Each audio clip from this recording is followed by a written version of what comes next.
Okay. And let's talk essential oils. Essential oils. I love them as much as I love Amazon. Amazon Prime. Okay, so I use essential oils in our wellness routine as well at home. And you use them at work too. I use them at work as well. For my clients who are okay with it, you know, some aren't, some are. But I usually will ask for permission first, and just whatever kind is going on, that's what I'll diffuse. But all the time at home, again, my boys ask for it, they know it. And I actually use it to teach them new words, colors, you know, and so they'll just, every morning I would say, what oil should we diffuse today? And so they'll pick, and then sometimes it's a combination I would not have thought of, but hey. So on this site, I have essential oils that I typically use for immune support and wellness, and then here are just some of my favorite that I use for emotional support and wellness. So it's turned around just because, again, we're not like endorsing any particular brand, but one of the things that I do want to point out is oil quality makes a huge difference. And is there are oils that are cheaper maybe, and even maybe within certain budgets. However, you may have to use more of that oil. You also have to be careful because some of those may have added fillers in them that you may not tolerate well. So you want to find good quality essential oils that is just the oil. Pure oil. Pure oil. Nothing synthetic. Correct. No fillers. No synthetic smells. No. That's not helpful. No. So the way I try to help people understand it is, if you take an orange and you juice it, orange juice, right?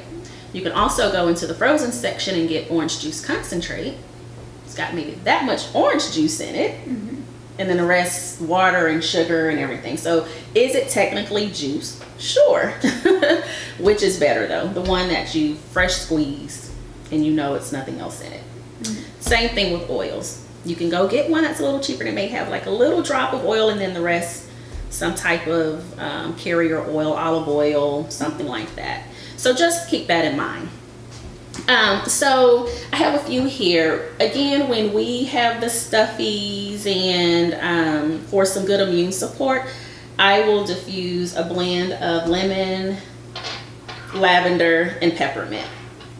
This can run all day. It's really good with just keeping you clear and open. Peppermint is good for energy. Lemon is a good immune oil. Lavender, that calming, relaxing. So that's a great blend. I also have eucalyptus that we do. And even sometimes I'll give like detox baths, and I'll put like a drop of the oil, just kind of depending on what's going on. I'll put it in our bath, I'll put it in the diffuser. I'll also rub it on us. I have my diffuser necklace on, so I'm constantly smelling it. So eucalyptus is a good one. I love eucalyptus. I love eucalyptus. And sometimes I'll even mix like a eucalyptus and lavender or something. Oh, that's nice. Yeah. Yeah, I used to use eucalyptus almost exclusively in my classrooms. And so I would go around slinging it kind of everywhere. I like it to smell like a spa everywhere you go. I think it's, especially, you know, when you're teaching trauma. Yes. Or you're teaching some of these heavier classes, just to have the environment feel more inviting. I do think you have to be careful because not everybody appreciates it or can tolerate it. Absolutely. And lemon is one that's really easy for people to tolerate. It's it has kind of a cleansing, refreshing. And so all that's those not citrusy ones, like this tangerine is a good one. But just to make sure that it's okay with the people and the person or whatever. So essential oils are so small they can literally cross the blood-brain barrier. But we know fragrances typically remind us or trigger us or whatever it can be. So I'm always cautious with that too. I had a colleague who really didn't like frankincense. And I'm like, how do you not like frankincense? Like, that's the best. And so they told me a little of their experience. Their story.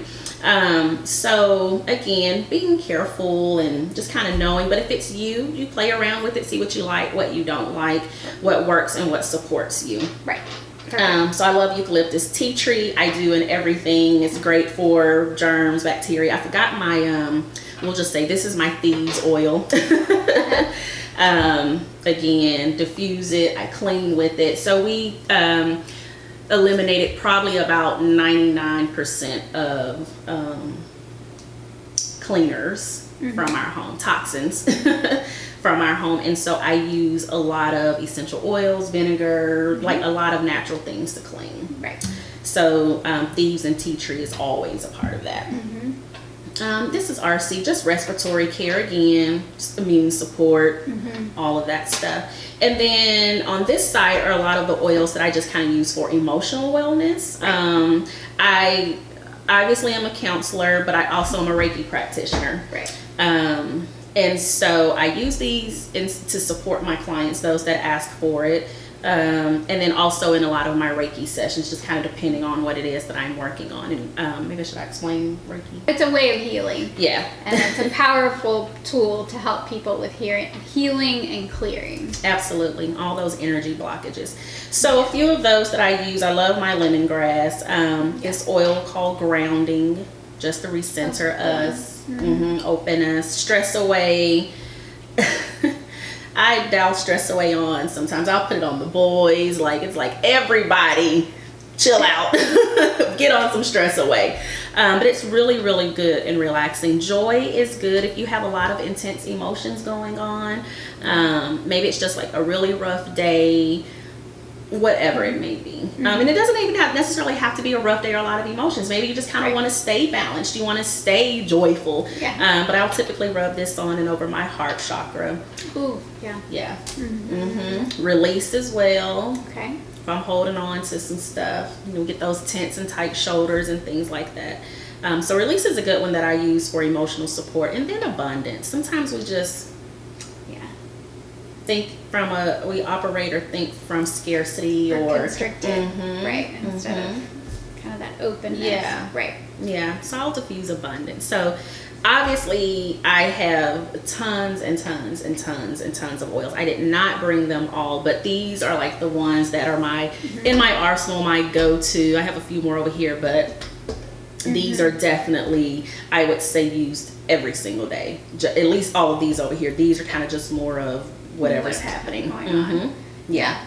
And I have a couple of blends from a different product that, it just sort of depends on what you like and what you're getting used to and really paying attention to quality. And I find that there are a couple of blends that I never go anywhere without them. Yes. Because they're that supportive. Yes. And so, one that helps somebody's coughing, I'm like, Mama's not getting that cough. Yes. Yes. But also for emotional support. So when you're feeling yourself getting anxious or worked up, to have something. And they work really well for me. Me too. And so that's why I started incorporating them in my teaching and in my work so that people could benefit from that as well. Yeah. But there's a lot to learn. There is. And so it's always learning and reading and training and absolutely. Just do your research. Everyone will have their favorite either brand or where they want to go, but again, I always just say make sure it doesn't have a lot of fillers. If it says it's lemon, that it's actually lemon, not lemon and whatever. I agree. Oh, one thing I was going to say too, again, being certain oils you don't want to use on children or babies and things like that.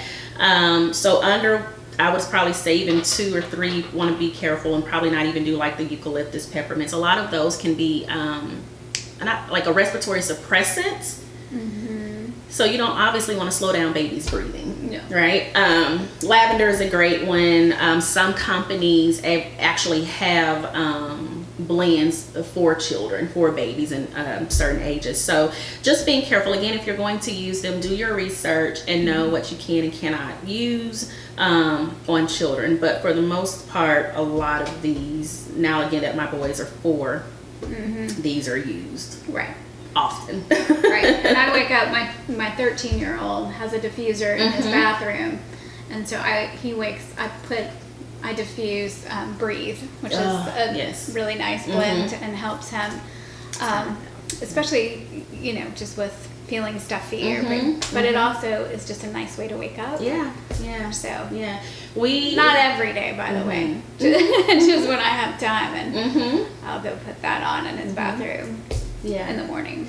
And the more you do it, the more like it'll become habit, and you're incorporating it. So it's like if you get up and you drink water the first thing, or use the bathroom, like it'll be just as habitual as that. What you do. So we have a diffuser probably in all the major rooms, in the bedrooms, and we put it in everybody's diffuser, and just kind of go from there. Yes. Big fan. Yes. That's all we use. I've made hand soaps, natural deodorants, face cleaners. Again, I use essential oils a lot. Yes. Yeah. Love it. Yes. Thank you. Absolutely.